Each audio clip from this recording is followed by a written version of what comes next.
รายการภาคข่าวภายในแขวง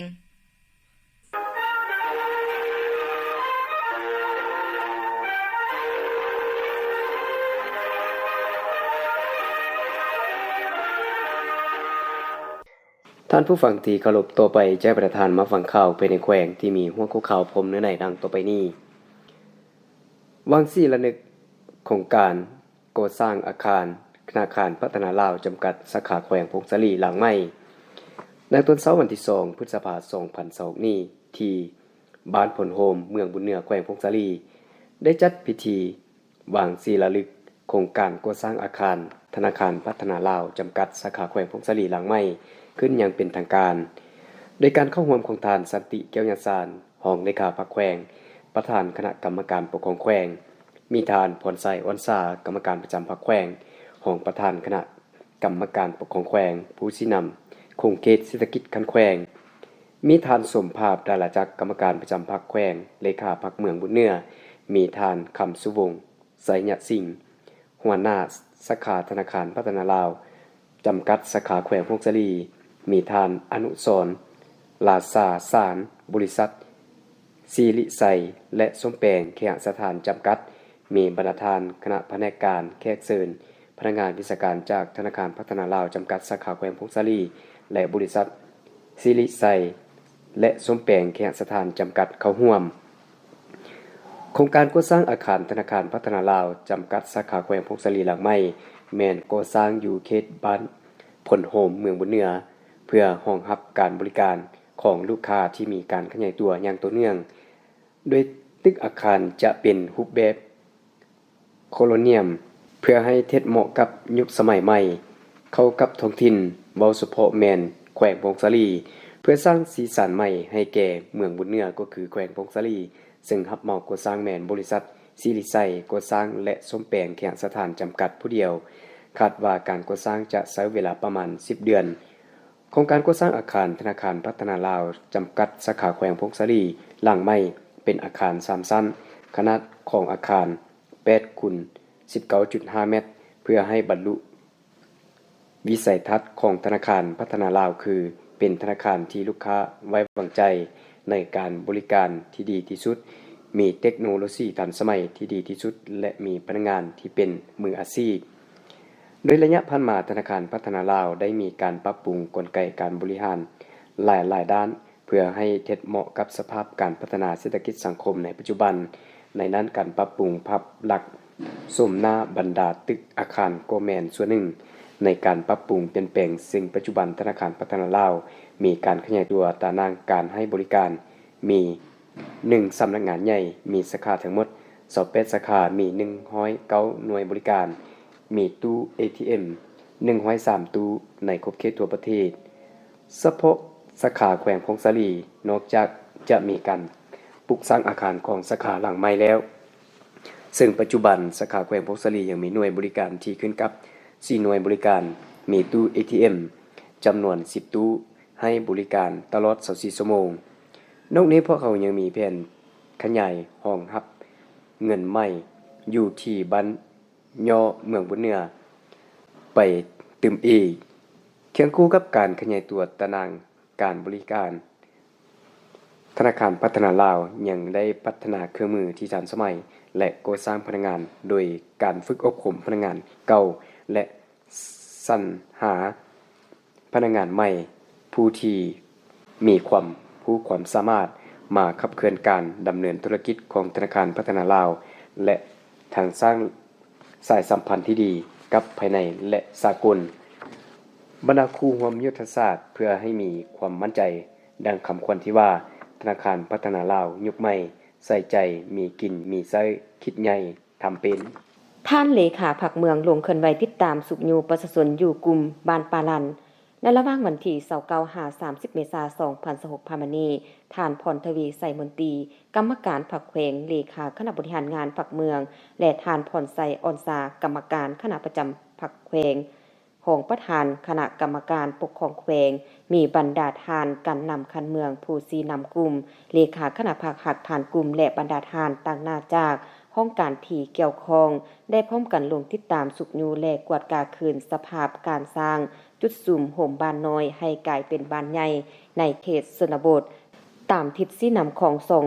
กลุ่มการเมืองลาวเวียดนามอยู่กลุ่มปาลันเมืองใหม่แขวงพงศรีซึ่งในทั่วกลุ่มปาลันมีทั้งหมด10บ้านรวมทางบ้านที่ขึ้นกับโดยได้จัดเขตเตาโหมบ้านน้อยให้เป็นบ้านใหญ่ทั้งหมด2จุดที่1มีบ้านห้วยผูกบ้านลาวมากลางบ้านลาวมาเก่ามาเต้าโหมเป็นบ้านใหญ่อยู่จุดบ้านห้วยทองในจุดนี้มีทั้งหมด196หลังคามีพลเมือง 1,218 คนหญิง546คนและจุดที่2มีบ้านห้วยแดงบ้านหนองลมบ้านเพียงหลวงมาเต้าโหมเป็นบ้านใหญ่อยู่จุดบ้านห้วยหองในจุดนี้มีทั้งหมด226หลังคามีพลเมือง 1,411 คนหญิง667คนมฮปัจจุบันได้มีการยกย้ายกลับคืนไปตั้งถิ่นฐานอยู่บ่อนเก่าในการลงมาติดตามในครั้งนี้ท่านพรทวีไสมนตรีกรรมการพรรคแขวงเลขาคณะบริหารงานพรรคเมืองพร้อมด้วยทีมงานได้สุกยูให้ประชาชนกลับมาเตาโฮมคืนจุดเตาโฮมที่ได้จัดสรรในเมื่อก่อนและยังได้มีคำเห็นชี้นำให้ประชาชนโดยเฉพาะแม่นการจัดสรรที่ดินที่อยู่อาศัยจัดสรรดินการปลูกการเลี้ยงที่ดินทำการผลิตให้มีความละเอียดและเพิ่มทวีการพัฒนาพื้นฐานของรางของบ้านนอกนั้นอย่างใดสุกยูให้ประชาชนหันมาสนใจการปลูกพืชคงที่ให้กลายเป็นอาชีพที่มั่นคงเพื่อทดแทนการทางป่าเฮ็ดให้แบบเลื่อนลอยจากนั้นบรรดาทานต่างหน้าห้องการที่เกี่ยวข้องและองค์การจัดตั้งบ้านพร้อมด้วยประชาชนที่เข้าร่วมได้พร้อมกันมีคำเห็นเพื่อนำไปปรับปรุงแก้ไขให้มีความเป็นเอกภาพเป็นไปตามหลวงเดียวกันและพร้อมกันเตาโฮมความสามัคคีให้เป็นปึกแผ่นแน่นหน้าเอาใจใส่แข่งขันกันทำการผลิตโดยมาเฮ็ดอาชีพคงที่เพื่อนำมาพัฒนาเศรษฐกิจครอบครัวของบ้านก็คือของเมืองให้มีความรุ่งเรืองศรีวิไลขึ้นเรื่อยๆแผนกโฆษณาอบรมท่านแขวงพงศรีจัดพิธีอบรมมาส่วนผู้ที่จักย้ายเข้าพักและเปิดเรียนกฎระเบียบพรรคสุดที่1ประจำปี2026โดยอิงตามกฎระเบียบของพรรคประชาชนปฏิวัติลาวสมัยที่11ระบุไว้ในหมวดที่1มาตรา2ว่าด้วยระเบียบการขยายพรรคในตอนเช้าวันที่30เมษายน2026ผ่านมานี้ที่ห้องประชุมชั้น1ของกองบัญชาการทหารแขวงพงศรีแผนกโฆษณาอบรมห้องการเมืองได้จัดพิธีอบรมมหาชนผู้ที่จะขยายเข้าพรรคและเปิดเขียนกฎระเบียบพรรคสุดที่1ประจำปี2026โดยการเป็นประธานของสหายพันโทไม้แปลงวิไลจักรคณะพรรคฮักทานหัวหน้าแผนกโฆษณาอบรมห้องการเมืองกองบัญชาการทหารแขวงพงศรี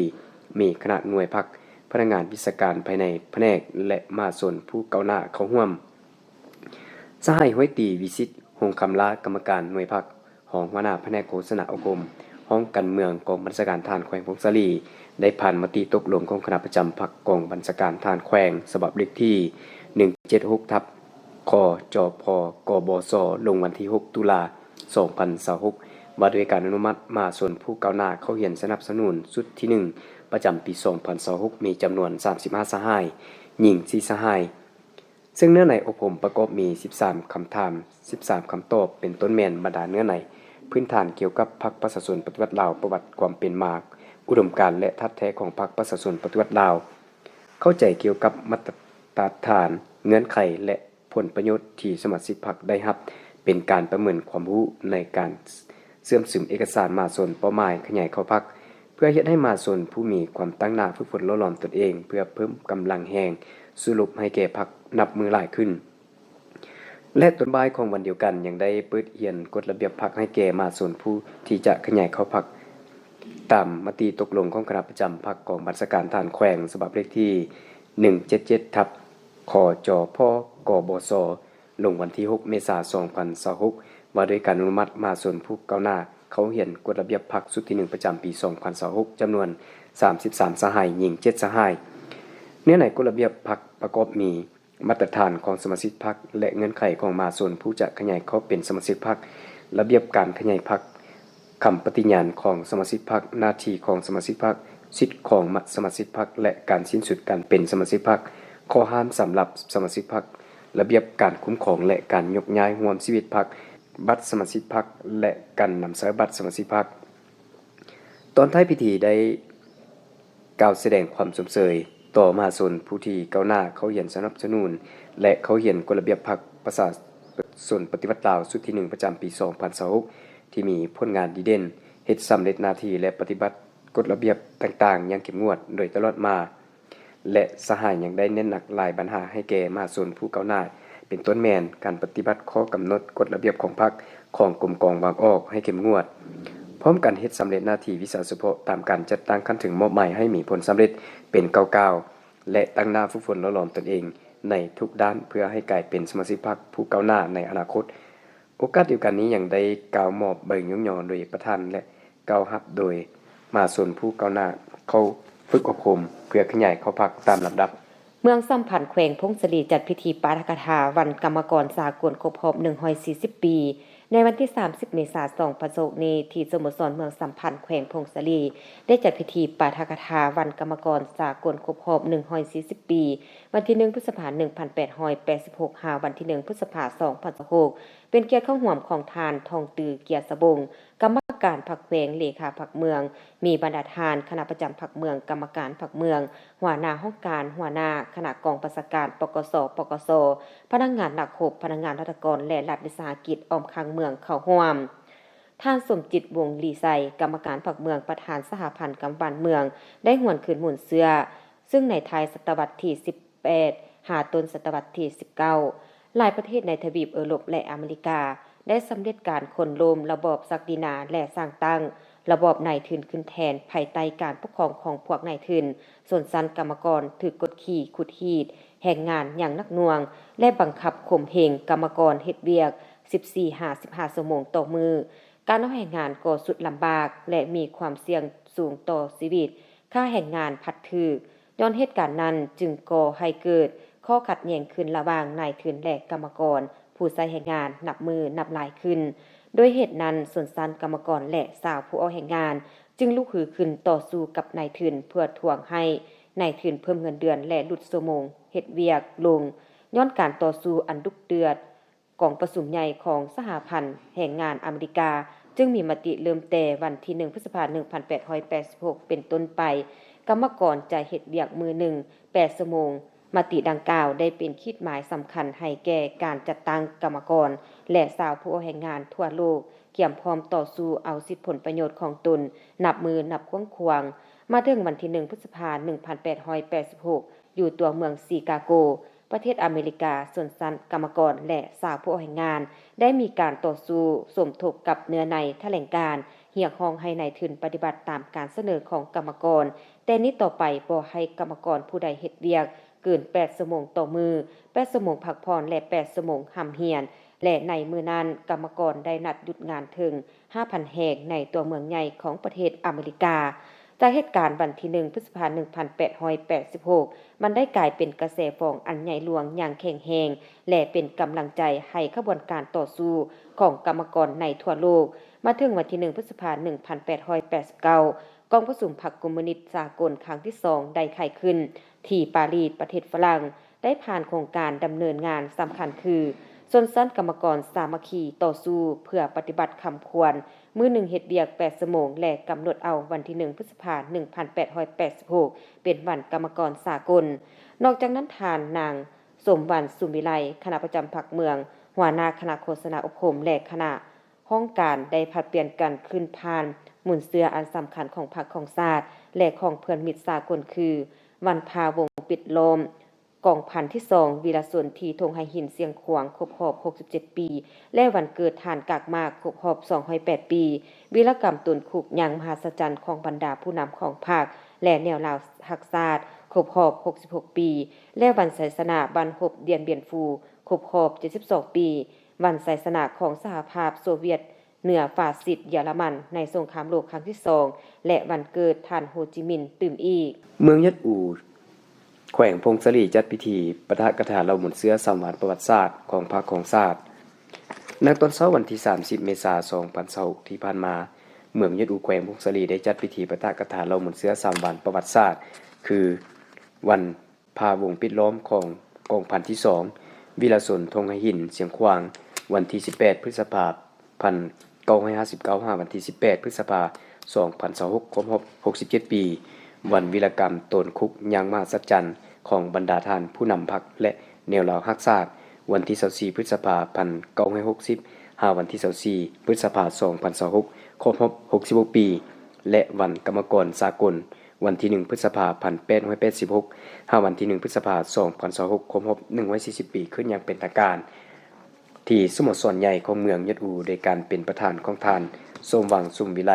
กรรมการพรรคแขวงเลขาคณะบริหารงานพรรคเมืองมีท่านทองศรีอินจักรรองเลขาพรรคเมืองประธานคณะกรรมการปกครองเมือง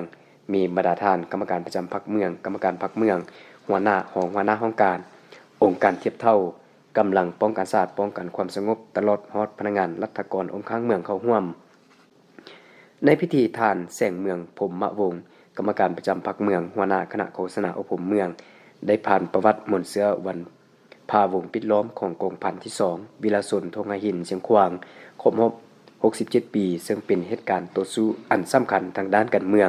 การทหารและการตั้งประเทศอันคล่องแคล่วของบรรดาผู้นำของพรรคที่มีน้ำใจต่อสู้ปฏิวัติที่กาเกณฑ์เด็ดเดี่ยวเหนียวแน่นบ่ยอมจำนนสามารถคนขวายทหารตำรวจสารวัตรทหารศัตรูให้มีจิตใจรักษามีความเสียสละนำเอากองพันที่2และผู้นำแนวเหล่ารักษาแหกคุกไปสู่เขตที่มั่นของการปฏิวัติได้อย่างปลอดภัยจากนั้นท่านสมบุญอินใจของเลขาพรรคเมืองประธานกฎการพรรครัฐเมืองผู้ชี้นำองค์การจัดตั้งมหาชนได้ขึ้นผ่านประวัติหมุนเสื้อของวันกรรมกรสากลซึ่งท่านได้กล่าวว่าในท้ายศตวรรษที่1859หลายประเทศอยู่ในประเทศยุโรปและอเมริกาได้ค้นล้มระบบศักดินาและสร้างตั้งระบบนายทุนขึ้นแทนภายใต้การปกครองของพวกนายทุนและสนสันกรรมกรทึกกดขี่กดฮิตอย่างหนักหน่วงนายทุนยังบังคับกรรมกรเฮ็ดเวียกในมื้อหนึ่ง15 ชั่วโมงการออกแห่งงานสุดที่ลำบากและมีความเสี่ยงสูงต่อชีวิตและระบบป้องกันภัยของเครื่องจักรในเวลานั้นยังบ่ทันมีในทุนนับมือเพิ่มทวีการบังคับข่มเหงให้กรรมกรออกแห่งงานโดยบ่มีเวลาพักผ่อนระบบการป้องกันสุขภาพและความปลอดภัยแห่งงานในสถานที่เฮ็ดเวียกบ่ดีจึงพาให้เกิดมีข้อขัดแย้งขึ้นทวงให้พวกนายทุนเพิ่มเงินเดือนและลดพรชั่วโมงเฮ็ดเวียกลงกระบวนการต่อสู้ครั้งทำอิฐแมนอยู่ประเทศอังกฤษในปี1764เพราะอังกฤษในสมัยนั้นเป็นประเทศที่ขยายตัวทางด้านอุตสาหกรรมไวกว่าหมู่เพื่อปกป้องสิทธิและผลประโยชน์ของตนและเพื่อนำพากรรมกรต่อสู้พวกนายทุนส่วนสั้นกรรมกรในทั่วประเทศอังกฤษจึงได้จัดตั้งองค์การกรรมบาลขึ้นจากนั้นกระบวนการต่อสู้ของส่วนสั้นกรรมกรนับมือมีการขยายตัวอย่างบ่หยุดยั้งย้อนการต่อสู้อันดุเดือดของส่วนสั้นกรรมกรเพื่อทวงสิทธิ์กองประชุมของสหพันธ์แรงงานอเมริกาจึงได้ออกมติและได้ระบุว่า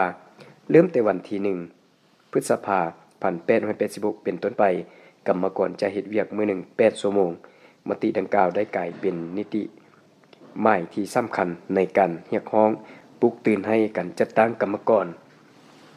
สาวผู้ออกแห่งงานเตรียมพร้อมต่อสู้ทวงเอาสิทธิ์ของตนต่อมาวันที่5พฤษภาคม1886พวก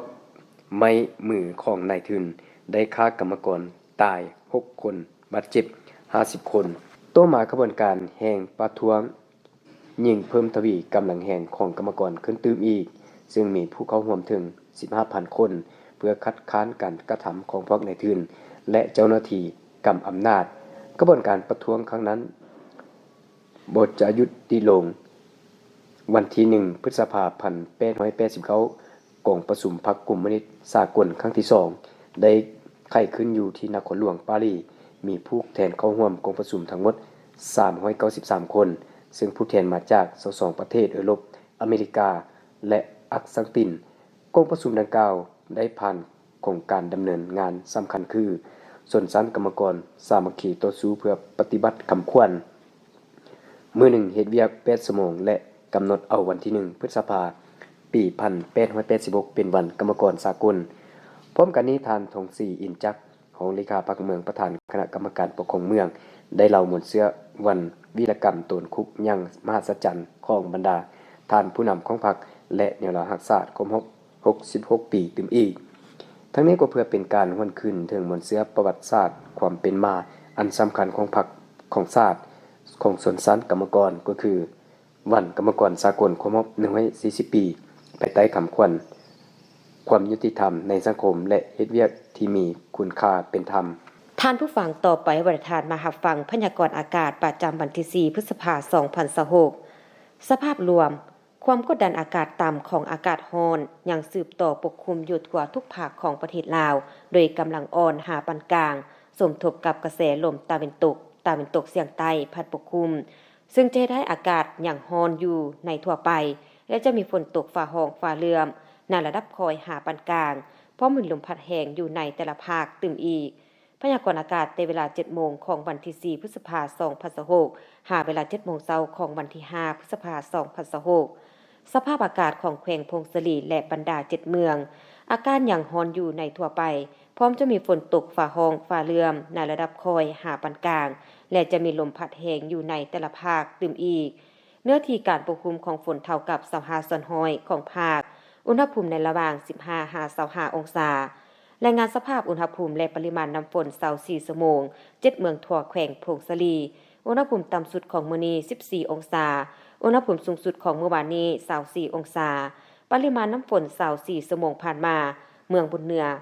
29.3 มิลลิเมตรเมืองพงศลี 0.9 มิลลิเมตรเมืองยอดอู่ 2.2 มิลลิเมตรเมืองบุญไต 15.2 มิลลิเมตรเมืองสามพัน 5.0 มิลลิเมตรเมืองขัว 16.9 มิลลิเมตรและเมืองใหม่ 9.4 มิลลิเมตรดังนั้นขอแจ้งเตือนถึงประชาชนบรรดาเผ่าองค์การปกครองและองค์การจัดตั้งทุกภาคส่วนจงมีสติระมัดระวังต่อสภาพฝนตกฟ้าร้องฟ้าเหลื่อมฟ้าผ่ามักเห็บตกและลมพัดแรงคอยติดตามข่าวพยากรณ์อากาศจากแผนกกสิกรรมและสิ่งแวดล้อมแขวงอย่างต่อเนื่องเที่ยวฟังผ่านไปนั้นก็แม่นพยากรณ์อากาศประจำวันที่4พฤษภาคม2026ที่นี้วิทยุแขวงพงศลีรายการข่าวภาคนี้หมดลงเพียงเท่านี้ยินใส่และเบียงสวรรค์อ่าน